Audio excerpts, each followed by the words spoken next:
Great gardens start with great soil, and one of the easiest, most economical, and earth-friendly ways to build the soil in your garden is to make compost. Things like weeds, grass clippings, straw, dry leaves, kitchen wastes can all be converted into rich brown gardener's gold that in turn can help you to grow a lush, healthy, beautiful garden.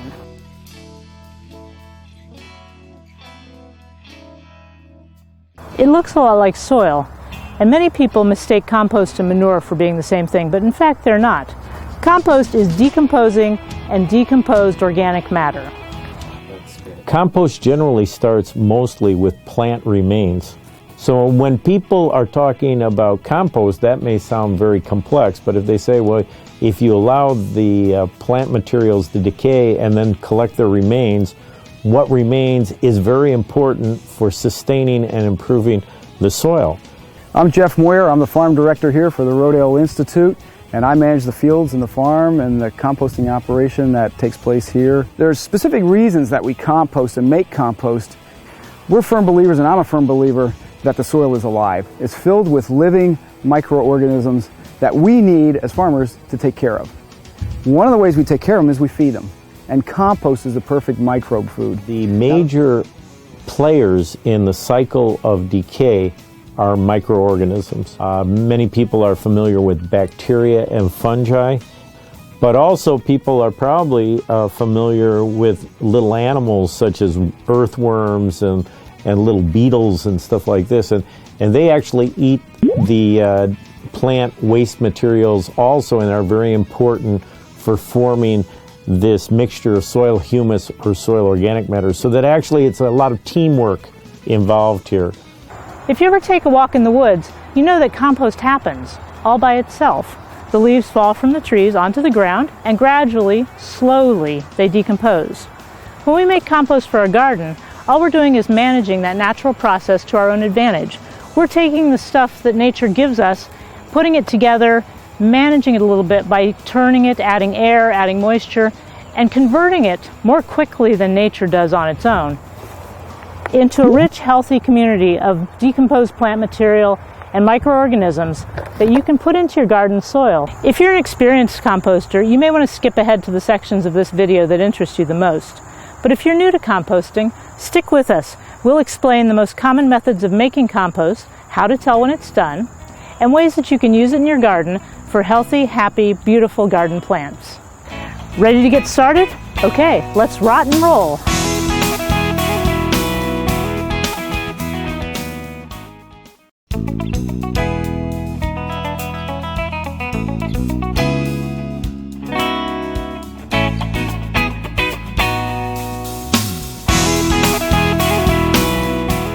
Now for the fun part, using your finished compost in your garden. If you're a flower gardener, you'll find that compost makes an attractive mulch that you can use around the base of your plants. It enriches the soil, gives your plants a gentle boost of nutrients, and it can also help to keep disease organisms from splashing up onto the leaves. All you need to do is spread the compost over the soil, and it makes a very attractive layer that nourishes the soil and helps your plants.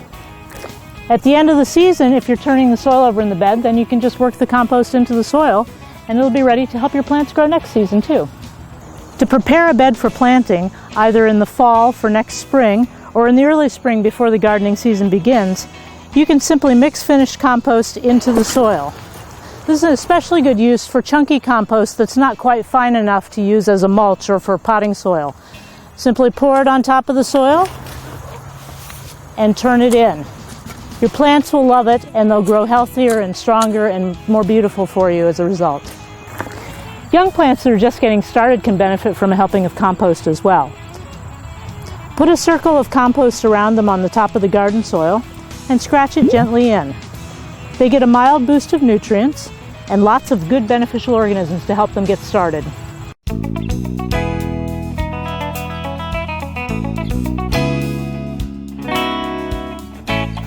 Container plants can benefit from your compost too.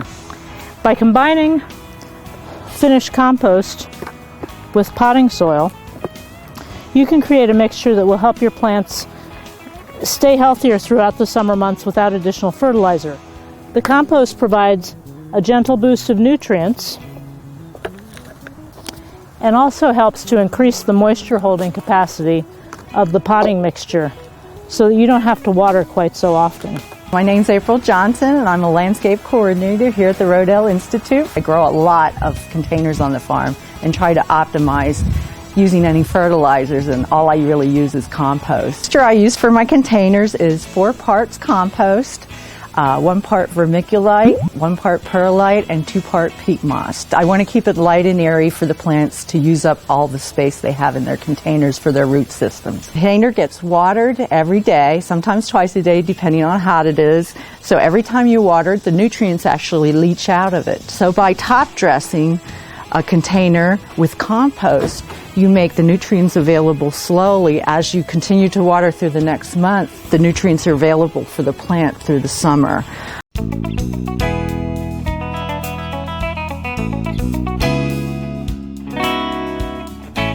going to talk a little bit about using compost to seed start and for transplanting in greenhouse use or home use. Here I have some seedlings that I started. They're small lettuce for fall, and the compost ratio is basically the same as the container mix, but I will go over that. It's 4 parts compost, 1 part vermiculite, 1 part perlite, and 2 part peat moss. I still try to keep it light. A seed has all the nutrition it needs from the time you plant it till germination, but after that it needs a little added pick-me-up. Have a look at that nice root on that little plant. That's what you want to get. Here I have some lettuce that was transplanted. Again, the same mix. But this will keep these guys healthy with enough room, as you see, to be happy till you have time to get them into your garden. This is the screen I would use for my greenhouse growing material compost, and you just kind of take the rough compost over and you can see how you're already getting the not so fine material out, which is mostly plant material, and a few small pebbles, stems, prunings, but you just keep on screening it to the desired. And rub it a little bit or shake it, but it's just a matter of getting the big, large clumps out. And this material here, your leftovers, the residue from screening, you could even use in your containers at the bottom. Years ago they used to do clay pots or stones or things like this. The screenings that are left over from doing your compost are great to fill the bottom of your big containers. The greenhouse for seed starting is a little finer, so we screen it a little smaller, which is a 1/4-inch screen we use. For the container compost, we screen it a little larger because the more larger hunks of compost, the more air space for the roots to take up the space. Other than that, you just depending on the use of your compost at that time is the size particles you want to have in. But it shouldn't be fine as dust because dust packs and creates concrete in a way. So even the compost over time will get concrete-like if it's too tiny and fine particles.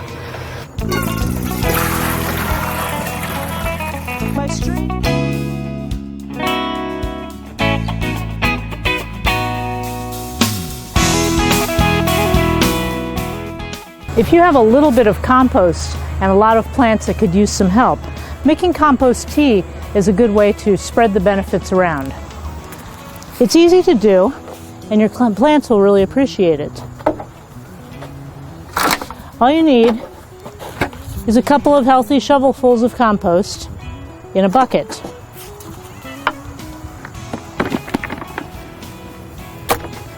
Then add water. And you're going to let that steep for a couple of days to make a really tasty, rich brown tea. Fill the bucket and let it steep. You're going to have to let it rest for a couple of days so that the nutrients and microorganisms in the compost get loosened up and into the water. After your tea has steeped for a couple of days, you're going to want to strain it. By straining it, you remove the solid material from the compost and leave just the rich brown tea for your plants. That prevents the solid material from clogging up the head of your watering can or your sprayer.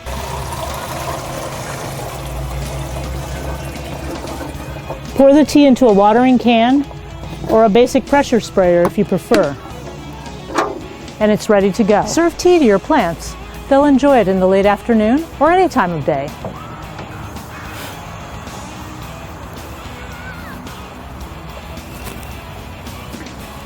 You don't need fancy silver or china to serve this tea. Simply pour it onto your young plants. It's okay if you get it on their leaves. The microorganisms in the compost will help prevent disease problems from starting up too. And your plants will get a gentle boost of nutrients along with a much needed watering.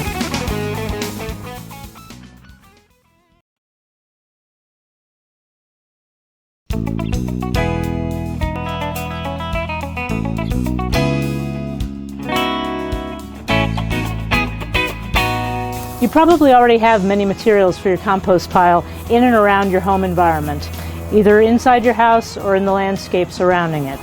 Grass clippings, for example, are a common material that's good for the compost pile, and pretty much everybody has them. And they're a nice complement to things like dry leaves, which are another common ingredient that you might find in your landscape.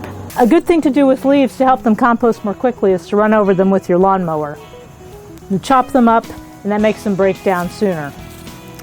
Weeds are another thing that most gardeners have, even though we try to get rid of them. They're a good source of green material for your compost pile, and all you have to do is gather them up, pull them, and throw them into the pile.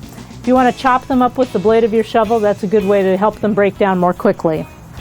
Food scraps are something that pretty much everyone has. Everything from banana peels and corn cobs to corn husks, watermelon rinds, and even coffee grounds can be put directly into your compost pile. They're a good source of moisture and nutrients, and it adds to the diversity of nutrients that are available in your compost pile. In addition, it's good for the earth because you're taking those scraps out of the waste stream, and instead of throwing them in the trash and having them shipped off to a landfill, you're using them to recycle those nutrients back into the soil.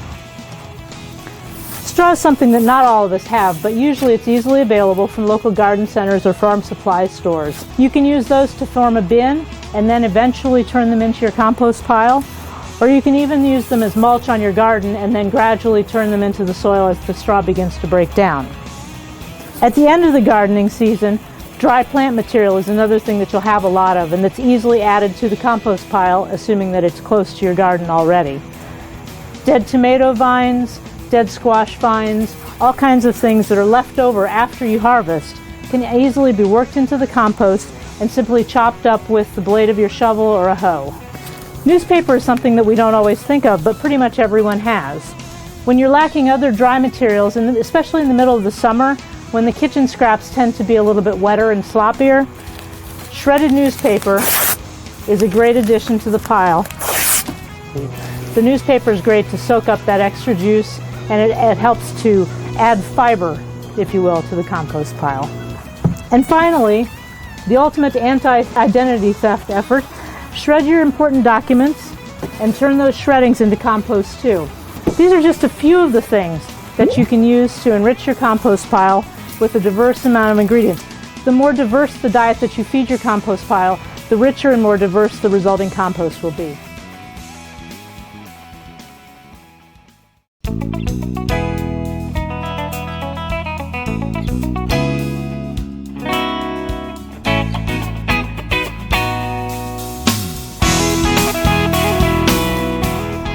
If you lack the space or the inclination to have a compost pile outdoors, you might want to consider a worm bin. Using worms to make your compost is a way to compost some of your kitchen scraps, and it's simple and easy to do, even in a small home environment. In addition to being a handy way to get rid of kitchen scraps, a worm bin is a great interactive science fair project to do with your kids. Worms! They live down in here. They live down inside the paper. Inside there. Who lives inside there? Probably worms, shall we see? He's awesome! So I feed the worms kitchen scraps, and they eat it, and then you know what happens? What happens when you eat stuff? You get fat. Here, look down here. There's a huge one for See down in the bottom? Ew, I pulled him in. See this black Put stuff? them all in. Put them That's all in. worm poop. Ew. Ew, yummy. Like you're touching it. It's really good for your garden. That's why they're called red worms. Mm-hmm. Hi.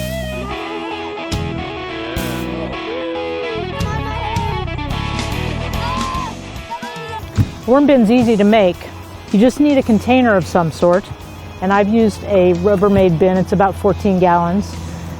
I've drilled some holes into the sides for ventilation because you don't want it to get too soggy in there. The worms don't like that. And they live in a bedding made from shredded newspapers that have been wet. About a cup of soil or a cup of finished compost is useful to help the worms digest their food. They need some grit in their diet. And then I also added in a cup of cornmeal as a starter food. The worms I got from a bait store. They're just red worms that have been intended to use for fishing, but I've rescued them from drowning and added them to the bin. For this size bin, I started with about 200 red wigglers. After a couple of months, your worm compost will look more like this than like the original bedding that you had. You'll find that your worms aren't very picky. They will in fact eat garbage. But there are a few things you shouldn't add to the bin.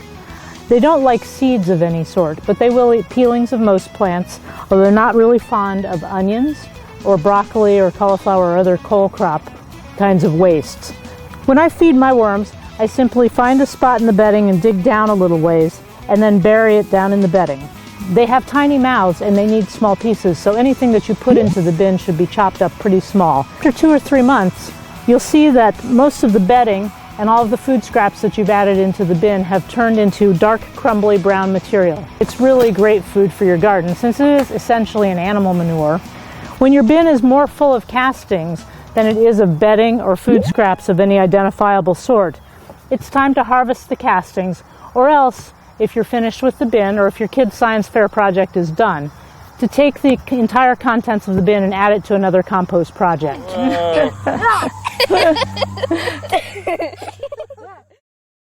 BD. For more information about composting and other great gardening topics, visit organicgardening.com. For more on the science of composting and sustainable agriculture, visit the Rodale Institute at rodaleinstitute.org.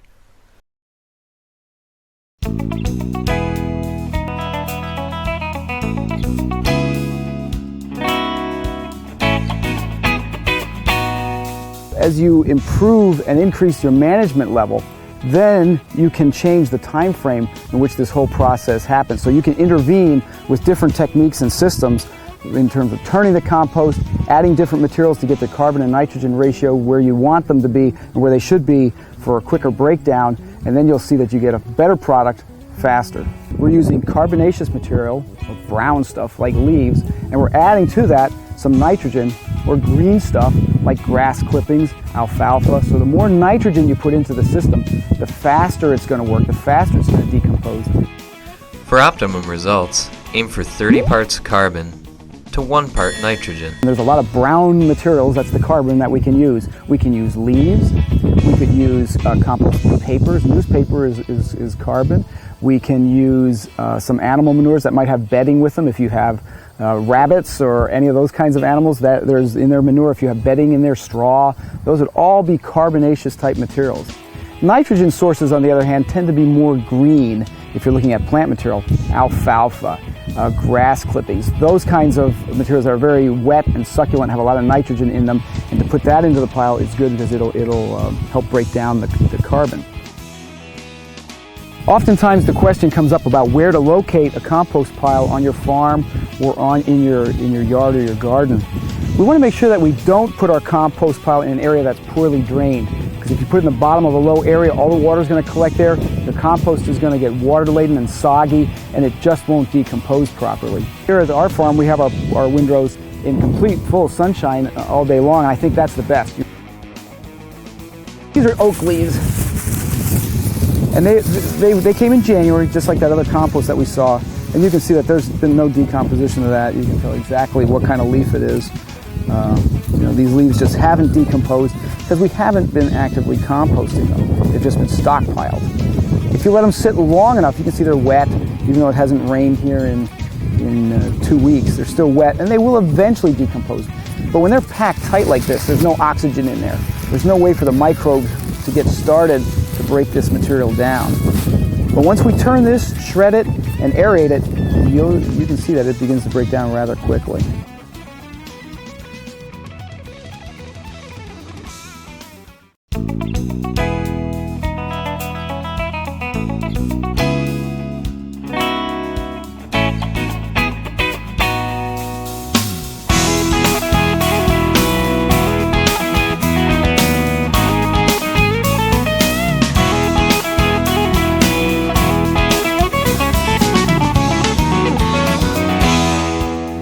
There are dozens, maybe even hundreds of different ways to make compost. You can contain your compost ingredients within a bin made out of straw bales, pallets, wood, wire fencing. You can buy a fancy tumbler. You can even invest in a fancy European device that goes under your sink and grinds and turns the ingredients for you. There's a lot of ways you can make compost. The most basic system would be take, in our case, leaves, putting them on a pile and just letting it sit there. Eventually, they will decompose and they will turn into compost. At the heart of it all, composting is simply piling up stuff and letting it rot. If you've ever left a pile of grass clippings in your yard, you know that eventually they will decompose, but they may become slimy and smelly along the way. By combining and mixing ingredients, you can manage the process so that it doesn't get disgusting as it breaks down.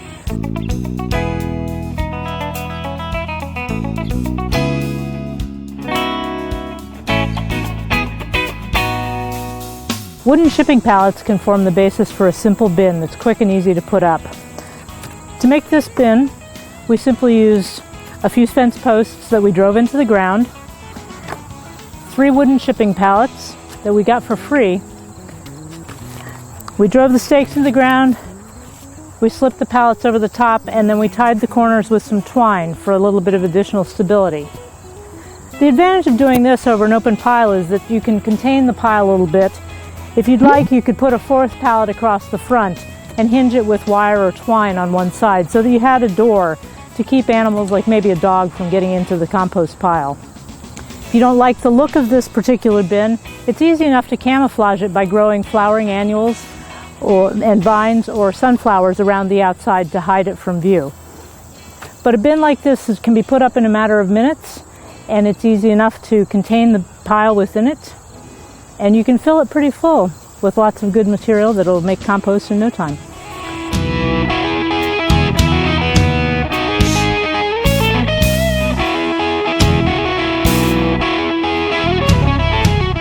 A straw bale bin is like an ice cream cone.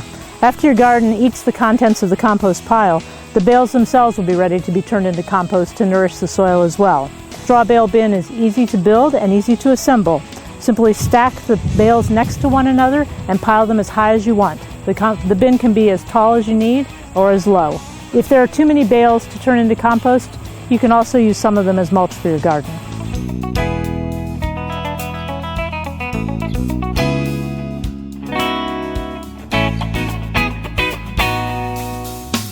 You've probably heard people talk about turning their compost pile. Well, why would you bother? I mean, you know that if it just sits there, it's going to rot. But the truth is, if you let it just sit there and rot, it's going to decompose in an irregular manner. The stuff that's down in the middle will rot, but it'll do it in a smelly, slimy, disgusting way.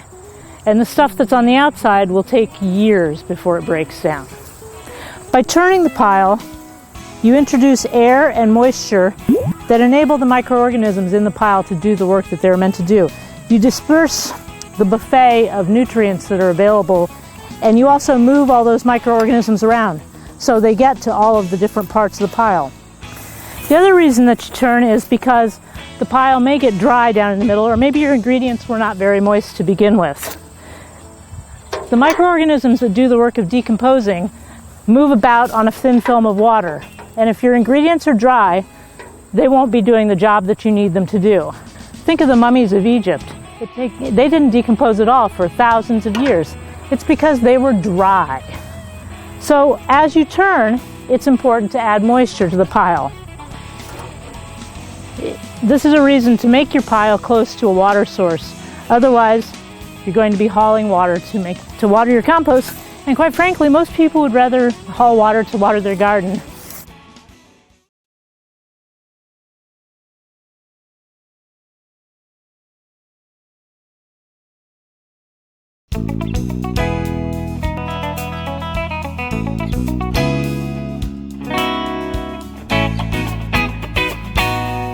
You've built your compost pile, you've mixed in your ingredients, you've dutifully turned and moistened it and tended it as lovingly as possible. But now you need to know, when is it finished? When will it actually be compost? If you can still see a lot of undecomposed material and still identify a lot of the component parts of your pile, it's probably not finished. Finished compost has few pieces that can be identified by their original source. Its texture looks much like good, healthy soil. If your compost seems to be finished, but still has a few large chunks in it that you don't want to put into your garden, the easiest thing to do is to sift it through a screen, such as a colander or a piece of mesh fencing. By sifting it, you can remove those chunks and use them to inoculate another compost project with the microorganisms that it needs to also finish into nice, rich compost. Now, one way you can tell that compost is finished decomposing or ready to apply to your garden or to your farm fields is simply by temperature. We know that as the composting process takes place, the microbes are giving off heat. There's more microbial activity, they're breathing, they're giving off heat, and you can feel that in the temperature of the compost itself. Now, if I feel this compost, it's nice and cool, feels like soil, it's finished decomposing. If we feel the pile on our fresh compost and put our hands on it, you can feel that it's hot. I mean, it's hot to the touch. In the winter, you'll see the snow melt off of it and steam come out of it because those microbes are generating all that heat. Finished compost smells just like rich garden soil. It's not offensive in any way. Once it's like that, you know it's time to put it back into the soil and use it to enrich the garden for the health of your plants.